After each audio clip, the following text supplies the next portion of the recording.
Hello and welcome to the Barcelona Podcast. We are Dan Hilton and Francesc Tomas from BarcaBlog.com, bringing you the hottest breaking stories from the Camp Nou. If you are new here, consider subscribing, and at any point during the podcast, check out the links and exclusive deals that we have shared with you in the description, including, of course, our favorite Fubo TV. Now let's get started. Francesc, how you doing today? We're here, we're ready, and let's get started. Well, Francesc, in the last week, we have had plenty of feedback on social media, particularly on Facebook, where our first question comes from Charlie. It looks like our next manager is Ernesto Valverde, and, well, it is Ernesto Valverde. That has been confirmed. Now, Charlie isn't sure if it was the right choice to go with Valverde. A decent but not stunning record with Bilbao, though he did do well at Olympiacos, and he wants to know, Francesc, what we think. Well, we think that Valverde was the right appointment. We talked about it in episode 1 of our podcast. He has what it takes. He's experienced. He obviously has never coached a team of the caliber of Barca, but he's got plenty of experience in Spain and beyond, having managed Bilbao in 2 different stints, having managed Espanyol, and obviously having experience in the Greek league, being successful at different levels, because the expectation is different. But Valverde, definitely the right choice at this moment in time. A lot of people were sort of tipping Unzué, who has been obviously Luis Enrique's assistant manager for the last 3 seasons, and even when they were together at Celta. But he just didn't have it. He is raw in his managerial career. Obviously, having worked alongside Luis Enrique means that he knows the players really well. It also means that he knows the tactics and all the procedures and stuff. But ultimately, he wasn't ready at this moment in time, and the players needed someone else to come and take the reins.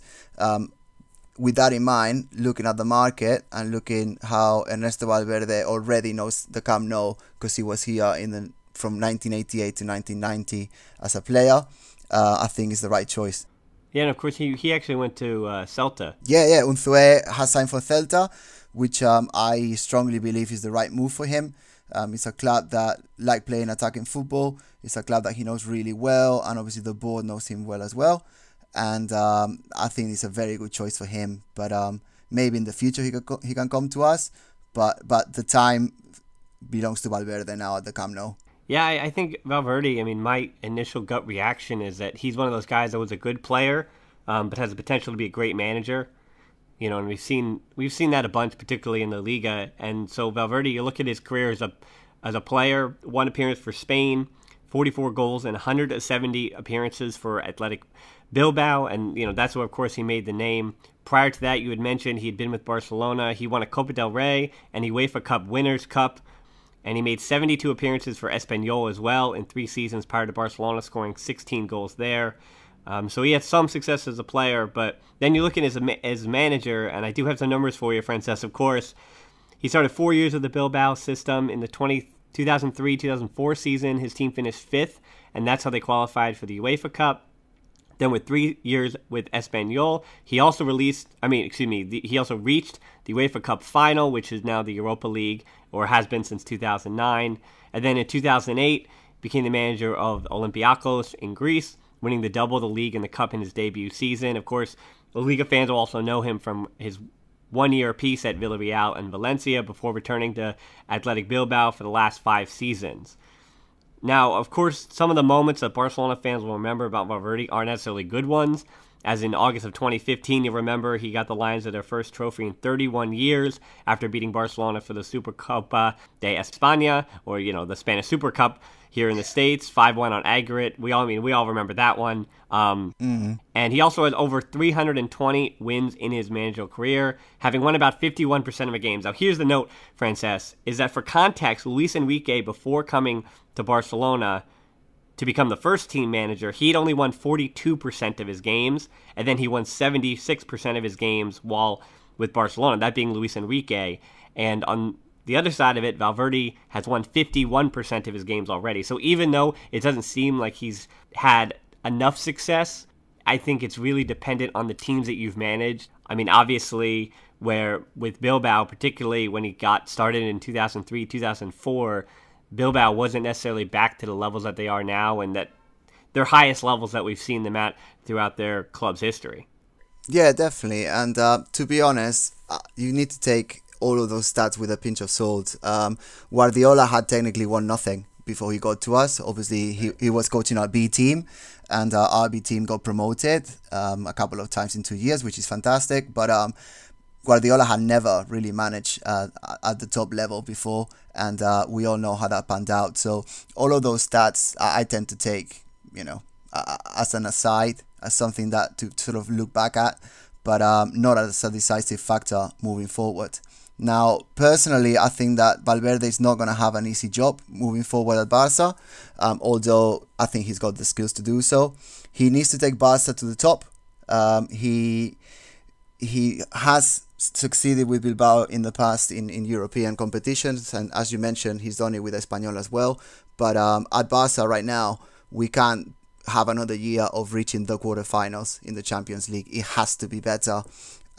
Finishing behind Madrid in La Liga, that really hurts us, and that is just no longer acceptable. If you look back 10, 15, 20 years ago, finishing second in La Liga and winning La Copa wouldn't have been considered a failure of a season. As things stand now, we're not satisfied with that. Now, Barca as well has to reduce the independence on the MSN trident. Messi, Suarez and Neymar have been fantastic, but the team tends to depend too much on them. Now, this season, 111 goals in 148 appearances, but that was 131 in 151 appearances last season. So the MSN continues to be to play a huge role in Barca's attacking power, and the team at this moment in time seems to be breaking a little bit in midfield, and in order to support the MSN up front. But that needs to change. We need more goals coming from midfield. As you mentioned before the podcast, the La Masia Academy needs to be utilized to its full potential, and Valverde has a difficult job in hand in order to promote players that will ultimately be able to perform at that level. Rafinha, Sergio Roberto, they've had a secondary role this season. Sergio Roberto has played more. That's a fact.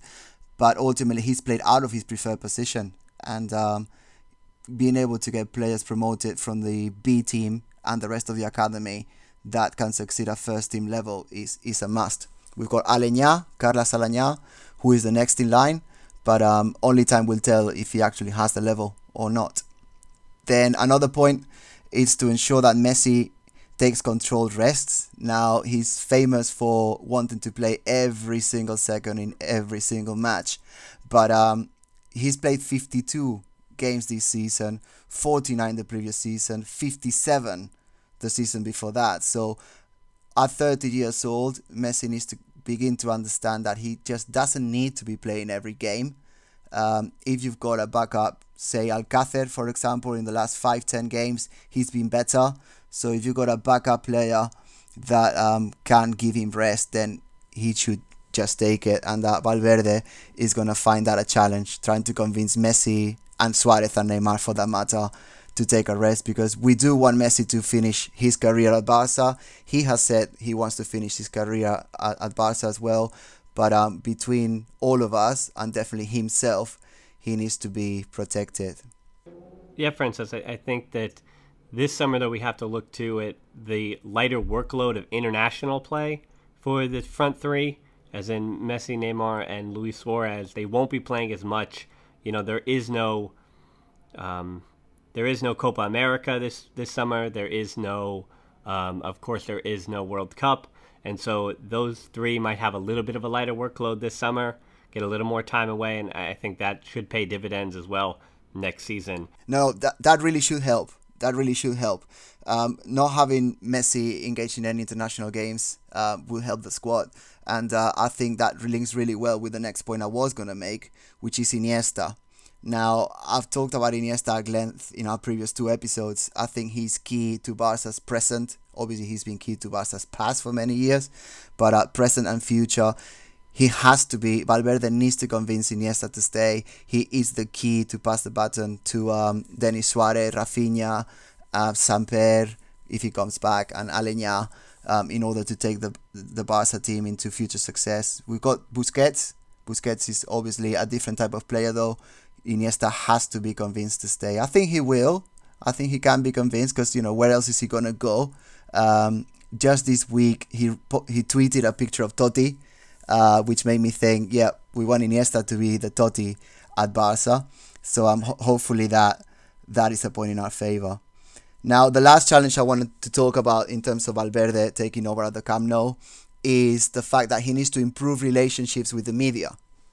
At Barca, we were very keen on Pep Guardiola because of his success on the pitch and the fact that he won a huge amount of trophies for us, which Luis Enrique has done, to be fair, as well.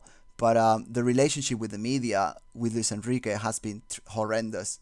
If you have ever witnessed a press conference in full, he's constantly sort of defying. He's always trying to work out why the media are asking questions in one particular way, and that has put a little bit of a damper on the mood in the Camp Nou.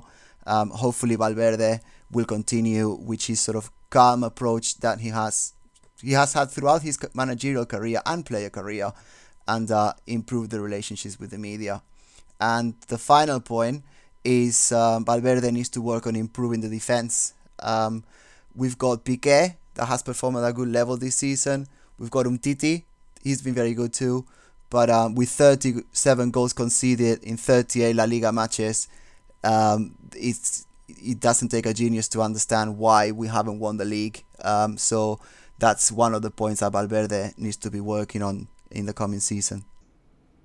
Well, you mentioned Luis Enrique in there, Francis, and that brings us to question number 2 of the day, and that is the farewell message that Dani Alves, of course, our former Brazilian right back, and one of the guys that we had tabbed as probably the most influential Brazilian to play for Barcelona.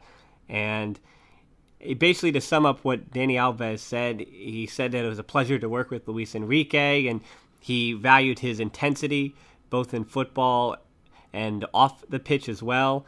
And he, wrote this long social media post, about Luis Enrique. And so the question that we're posing is, what do you think is Luis Enrique's legacy at Barcelona? And to go first on this one, I think it was a success.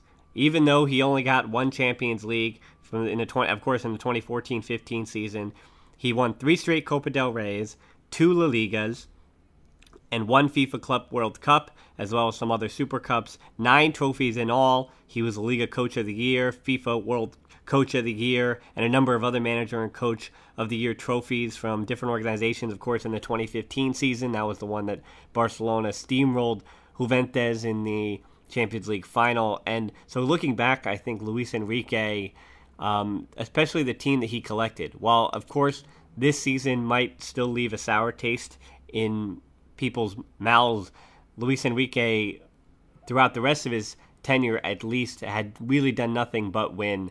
And particularly in the 2014-15 season, if we're just looking at that season as one individual season, or as one individual snapshot of his legacy, I'd say that it was overwhelmingly positive.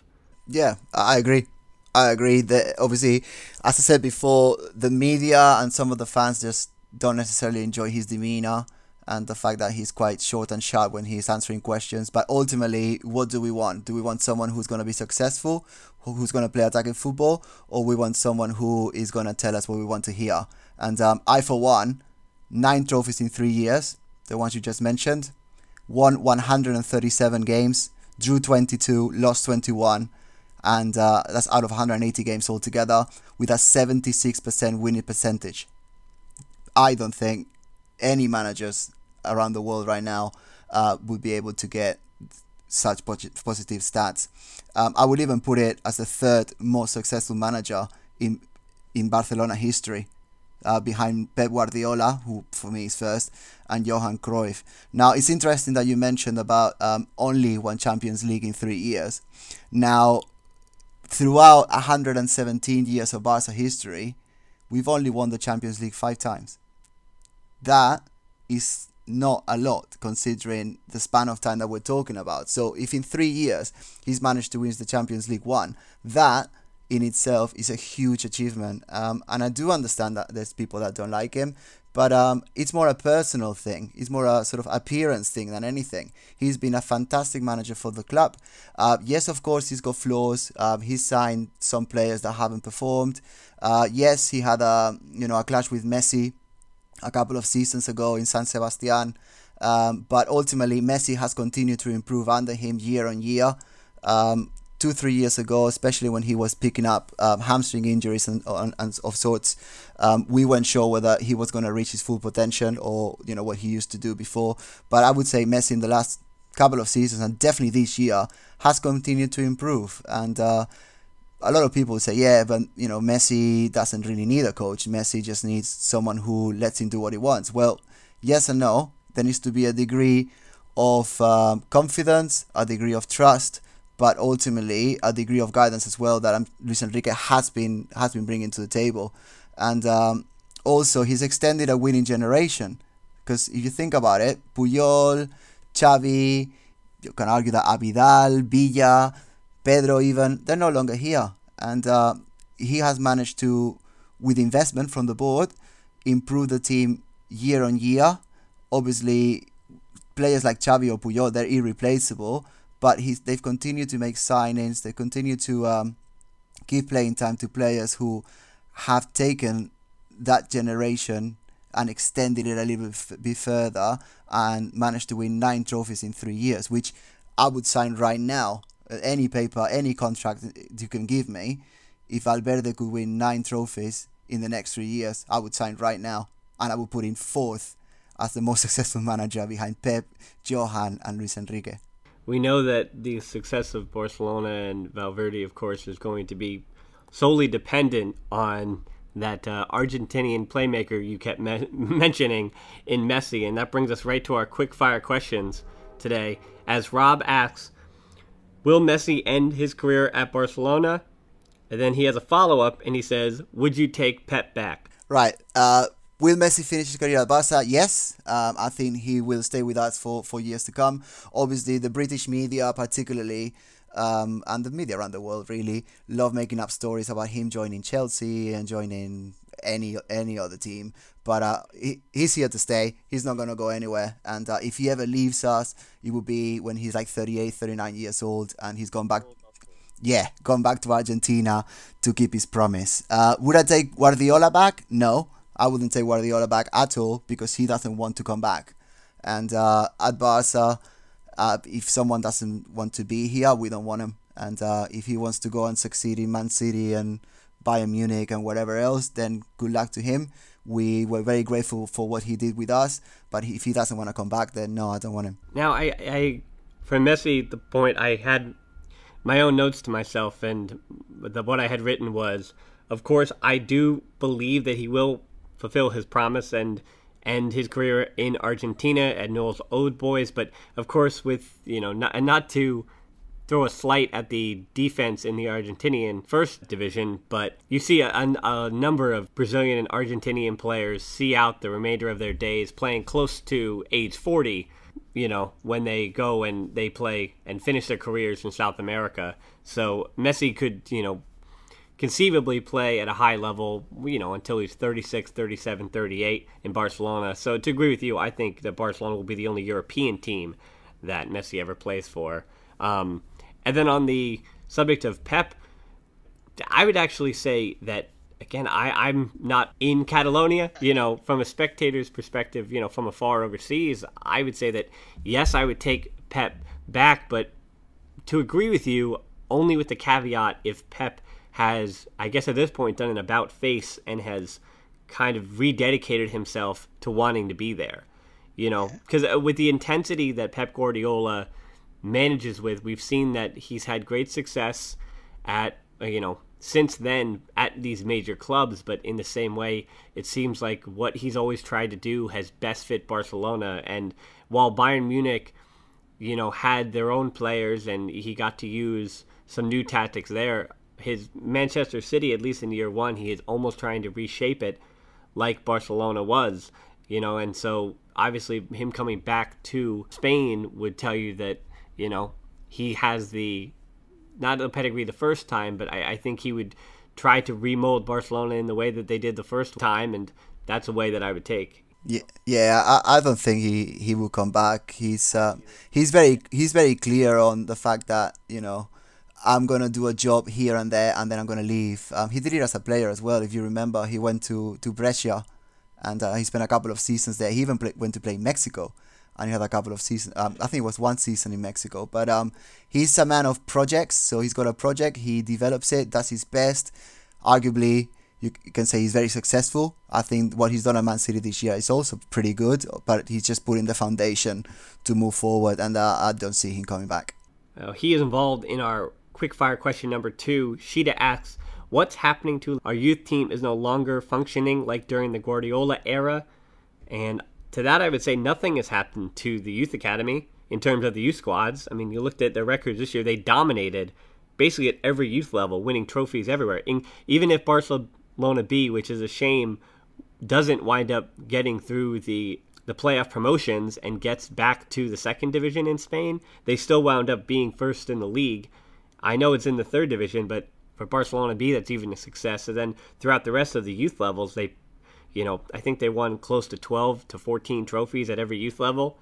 So that just tells you that, the youth teams are all succeeding. I think what the question that Sheeta is actually asking is what happened to the pipeline between the youth academy and the first team. And to me, that's a twofold answer. And it's that they have the talent blocking them in front of them.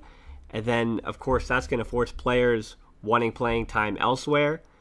And then part 2 is that even at the youth level, players are having a hard time believing that they're ever going to get there. And so you're losing youth academy players now before they ever really get on the radar of, fans who are only really looking at the first team or even Barcelona B. And my best example for this right now is Jordi Mbula, the young Spanish winger, where he's getting courted by all of these major clubs, particularly Monaco and Dortmund, Benfica.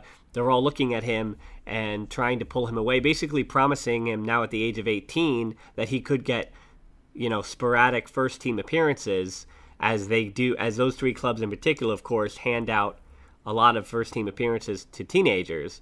And for Barcelona, they just cannot make that promise. Barcelona's countering by saying, we can give you first-team training sessions. You'll definitely play for Barcelona B. So, and to that point, what's happening there is that Barcelona, they're kind of, I don't know if it's between contract negotiations or what it is, but they seemingly are losing the upper hand in those negotiations where they have to put in these buyback clauses, and it seems like the release clauses for these youth players just aren't high enough to keep them around, because other teams find that, of course, a future Barcelona star, he's a bargain at $3 million at the ripe old age of 19. Yeah, I think we need to sort of, what all you're saying is I agree with, and that's pretty much the argument made. But I would add that, having a player like Messi or Puyol or Xavi or Guardiola or Pedro even coming through the academy, that's exceptional. Like La Masia is a fantastic academy. There's a lot of kids from local Catalonia teams like San Gabriel and Gavà and Castelldefels and all sorts that when they excel in the team, they go to Barca. Then you've got the layer of the national players that go and live in La Masia, and then you've got international players. A lot of players coming from Brazil, particularly in the last decade, and but other areas such as there's a couple of players from the States actually, and players from France, players from the Netherlands that they move and they basically give up their families to come and succeed. But it is an exceptional thing to do, and we can't sort of lose track of the fact that no academy in the world has ever produced a Messi. That's just been us, and it could be a once in a lifetime thing. Now, we know how to produce those sorts of players. We just need to continue to build at it. But the academy has been successful this year, as you mentioned. And Barca B, they're very close to getting promoted. Obviously, they lost in the first playoff round, but they still have a chance. They just made it complicated for themselves because they need to win 6 matches now. But ultimately, they could still get promoted. And if a player excels there, they could start training with the first team, and then, sooner or later they could be starters in the team, like Alenya, for example. But I think it's unrealistic to expect a new Messi or Xavi every single year. Yeah, I mean, even a Busquets every single year. Yeah. I mean, we do look at it, and, Francesc, we'll probably say it every other week that Barcelona, particularly under Pep Guardiola, while he, of course, did a wonderful job of grooming that talent, in the same respect, the natural talent that you got in such a short amount of time was simply unparalleled. And Barcelona, and I mean any other club, can't really find it anymore. The best way to fill your starting 11 with top quality world talent now is simply you do have to fill in the pieces around the one or two guys that you can bring up from your youth academy. And unfortunately, that's the way it works. But, I think talking to a Sergio Roberto type player, having your youth academy players like Rafinha and Roberto fill in and be those utility players and be those players that still make 30 appearances in a season, even if they come off the bench, I think that's an important note, an important piece of pride when you talk about the elite clubs. Yeah, definitely. And Iniesta wasn't starting many games in his first 3-4 years as a first-team player. So expecting Rafinha to just come in and knock, say, Rakitic out of the starting 11 is unrealistic. But I think it's all about being patient and going sort of full circle here. I really do think Valverde is the right person to do that. He's always done it. He did it at Espanyol particularly, and definitely now at Bilbao as well. He has trusted the academy, and that is something that one of the key reasons why I think Valverde is the right choice. And you mentioned Iniesta. Our last quick-fire question of the day, Charlie asks, how much truth is there to the rumor that Iniesta is leaving in the summer? And, yeah, I mean, I would let you go first, Francesc, but if you can come up with a number less than 0. No, I can't. Iniesta's not leaving. That's it. That's the answer. Iniesta's not leaving us. He's been with us since he was 12. I was fortunate enough my brother was part of the team when he came to us at 12 years old. So he was teammates with my brother. I know the family pretty well. And we've kept in touch over the years. I can tell you right now, Iniesta is not leaving. That guy doesn't have normal blood. It's Blaugrana, and he's definitely not going. Obviously, he may, his agent and that may play with the press a little bit, but where is he gonna go? His home is here, his family is here, and he left everything behind in Albacete to come to us at 12 years old. He's not gonna go now when he's on top of the world. No chance. Yeah, I would, even with the argument that what if he had a poor season this year? What if he had slowed down? Particularly in the last year we saw with Xavi, but Iniesta this year, yes, he had up and down moments, but by and large, the midfield just didn't look as good when he wasn't on the field. So that tells you how important Barcelona's midfield is, or how reliant they are still on Iniesta. And I think when it gets to the point when Iniesta just can't be the guy that the rest of the midfield rely on, then you can ask those questions about how much longer does he have, but not necessarily, will he be leaving on his own accord at this point to a, major club to try to win Champions League, et cetera, et cetera. And I think another point to that, Francesc, is, of course, living in the States, while we don't need to talk about the MLS and our listeners don't want to hear about the MLS. Well, when you saw Thierry Henry leave Europe and coming to the New York Red Bulls here in New York, it kind of, and of course, with Pirlo coming here as well, David Villa, so two more, former Barcelona players in Henry and Villa, both coming to the States in New York. You have guys that have come to either the United States or, of course, we talked about South America earlier, and they finish out their careers there. But to me, Iniesta, as you mentioned, has never had the personality of a guy that's going to want to finish his club in the United States or in Mexico or in South America. He seems like a guy that if he didn't finish his career at Barcelona, it would be somewhere very, very close to Barcelona, somewhere in Spain, and most likely not even in the first division. No, I can't. Iniesta's not leaving. That's it. That's the answer. Iniesta's not leaving us. He's been with us since he was 12. I was fortunate enough to be, my brother was part of the team when he came to us at 12 years old. So he was teammates with my brother. I know the family pretty well. And we've kept in touch over the years. I can tell you right now, Iniesta is not leaving. That guy doesn't have normal blood. It's Blaugrana, and he's definitely not going. Obviously, he may, his agent and that may play with the press a little bit, but where is he gonna go? His home is here, his family is here, and he left everything behind in Albacete to come to us at 12 years old. He's not gonna go now when he's on top of the world. No chance. Francesc, are you begging for a new sponsor? That's what? No. That's what it sounded like. And yeah, wouldn't it be egg on our face if again, it would break our hearts, but wouldn't it be egg on our face if Iniesta wound up, signing for a Chinese Super League team for, 80 million, in a month? But of course, we know that won't happen. No, I probably have to use my influence to get a new sponsor. Thinking about it, that's a great idea, Dan. Great idea. Those are our 3 rapid fire questions of the day. And of course, the big question of the day, of course, was the topic we started the show with, is do you think Valverde will be more successful than Luis Enrique at Barcelona? You can let us know about it in the comment sections below. And remember that some of the most passionate reviews come from you, the Barcelona podcast community. We love to hear your questions. Of course, we're going to answer them. And if we have too many, we'll get to them eventually in a future show. Of course, we want you to subscribe.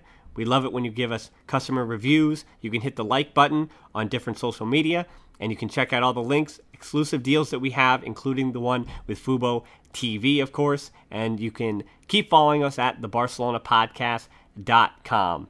And until next time, of course, Francesc, what do we always say? Forza Barça!